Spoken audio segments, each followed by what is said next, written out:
મહેમાનશ્રી, સરપંચશ્રી, આચાર્યશ્રી, શિક્ષકો અને મારા પ્રિય વિદ્યાર્થી મિત્રો, મારું નામ ચાવડા અનિતા દેવાતભાઈ છે. હું શ્રી પાણખોખરી તાલુકા શાળામાં ધોરણ 8માં અભ્યાસ કરું છું.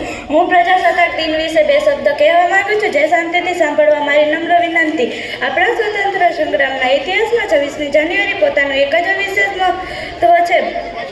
1930માં રાવી નદીના કિનારે કોંગ્રેસના લાહોર અધિવેશનમાં પંડિત જવાહરલાલ નહેરુ દ્વારા આ દિવસે એક પ્રતિજ્ઞા લેવામાં આવી હતી કે જ્યાં સુધી ભારતના લોકોને આઝાદી નહીં મળે ત્યાં સુધી સ્વતંત્રની ચળવળ ચાલુ રહેશે. સર્વભૌમ, સમાજવાદી, બિન સાંપ્રદાયિક, લોકતાંત્રિક અને પ્રજાસત્તાક ભારતનું બંધારણ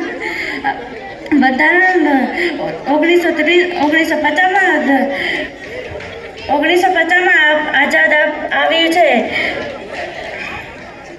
આ પ્રસંગે રાષ્ટ્રધ્વજ દર વર્ષે રાષ્ટ્રપતિ દ્વારા દિલ્હીના લાલ કિલ્લા દ્વારા લહેરાવવામાં આવે છે. એ જ રીતે ભારતનું બંધારણ, તેની સરકાર, રાષ્ટ્રપતિ અને રાષ્ટ્રધ્વજ દ્વારા જ લહેરાવવામાં આવે સરકાર દ્વારા લહેરાવવામાં આવે છે. ભારતનું બંધારણ અસ્તુ. જય હિન્દ, જય ભારત.